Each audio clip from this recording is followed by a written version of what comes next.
جی، پاکستان کی پہلی نبینہ شاعر اور مصنفہ نائلہ اندلیب کی جو پہلی بک ہے شاہ بابا کے نام سے آ چکی ہے، اور یہ پیر محل کو اعزاز حاصل ہے کہ یہ پیر محل کی بیٹی نے ایک کتاب لکھی ہے اور انہوں نے اپنے ماں باپ کا نام روشن کیا ہے۔ ہم ان سے پوچھتے ہیں کہ آپ کو اس کتاب میں لکھنے میں آپ کو کس کس نے آپ کی رہنمائی کی ہے، ان سے ہم بات کرتے ہیں۔ جی نائلہ اندلیب۔ میں 5 سال کی تھی، میری بینائی چلی گئی تھی، تو اس کے بعد میں نے سوچا تھا کہ میں کچھ نہ کچھ ضرور کر کے دکھاؤں گی، تو مجھے تھا کہ میں بک لکھوں، تو بک لکھنے کا مجھے بہت شوق تھا۔ اور پھر میری رہنمائی لکھنے میں صحافی لاہور کے ہیں SM تقویم صاحب، انہوں نے کی، اور میرے پیرنٹس نے، میرے بھائی نے مجھے بہت سپورٹ کیا، تو اس لیے میں نے بک لکھی، اور بک لکھنے میں اللہ کے فضل سے، نبی پاک کے صدقے میں کامیاب ہو گئی۔ اور بک لکھنے کا مجھے اس لیے خیال آیا تھا، میں یہ چاہتی تھی کہ بلائنڈ لوگ کیسے رہتے ہیں اور کیسے رہ سکتے ہیں، یہ لوگوں کو پتہ ہونا چاہیے ان کے ساتھ کیسے رہا جا سکتا ہے۔ تو بک میں نے ایک بلائنڈ 3 لڑکیوں کا میں نے تعارف کروایا ہے کہ کس کس گھرانے سے تعلق رکھتی ہیں اور کیسے کیسے ان کے پیرنٹس کیسے اس کے ساتھ رہتے ہیں۔ تو انشاءاللہ لوگ پڑھیں گے، انہیں پتہ چلے گا کہ کیا ہے بک میں۔ میں کہوں گی کہ بک ضرور پڑھیں۔ اور پھر میں پوئٹری سناتی ہوں آپ کو۔ ہر آنگن میں خاموشی ہے، شہر بھی ویران لگتا ہے۔ ہر آنگن میں خاموشی ہے، شہر بھی ویران لگتا ہے۔ آخر یہ کیا ماجرا ہے، موسم دل سنساں لگتا ہے۔ رات پر ہم نہیں سوئے، رات پر ہم نہیں سوئے، رویا رویا آسماں لگتا ہے۔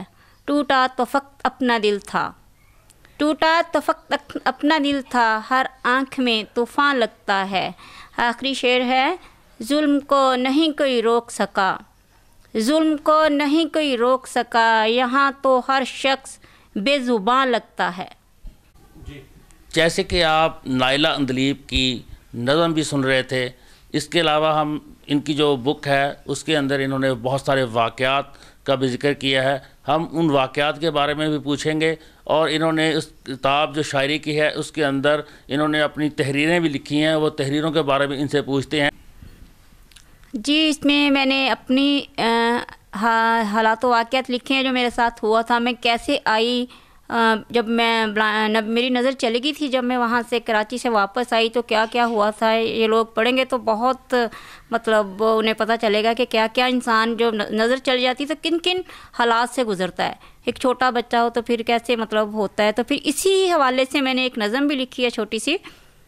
ہم معذور ہیں مگر مجبور نہیں، ہم معذور ہیں مگر مجبور نہیں، گٹ گٹ کے جینا منظور نہیں۔ ہم بھی ماں کے لگتے جگر ہیں، ہم بھی ماں کے لگتے جگر ہیں، کیا باپ کی آنکھ کا نور نہیں؟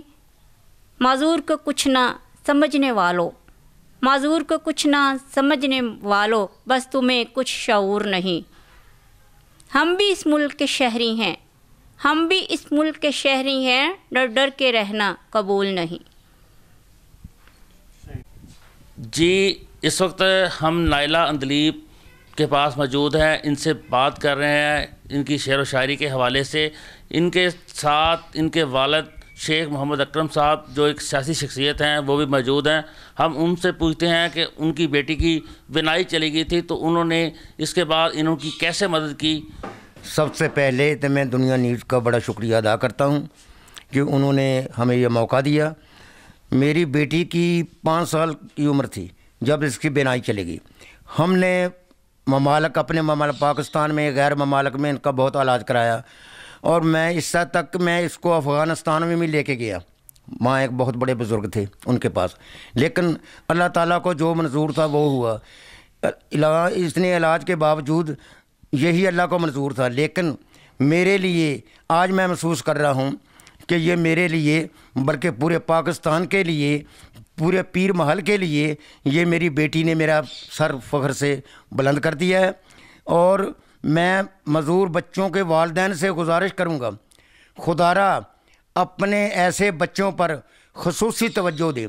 یہی نہیں کہ اس کو کپڑے پہنا دیے یا اور ان کو اچھا کھانا کھلا دیے، اس کی تعلیم کے اوپر پورا زور دیں، جیسے میری بچی نے یہ کتاب لکھی ہے. سب سے پہلے تو میں شکریہ ادا کرتا ہوں ایس ایم تقویم صاحب. یہ صاحب ان کی ہی محنت ہے، جو کہ لاہور میں ہیں، بہت بڑے رائٹر ہیں.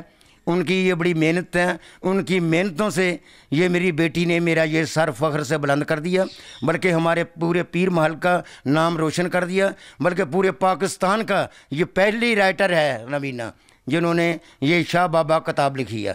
جب نائلہ اندلیب جو کہ نبینہ ہونے کے باوجود انہوں نے شاعری کی کتاب لکھی. حکومت پاکستان کو چاہیے کہ اس شاعرہ کو صدارتی ایوارڈ سے نوازا جائے. کیمرہ مین محمد اظہار کے ساتھ میاں اسد حفیظ، دنیا نیوز، پیر محل.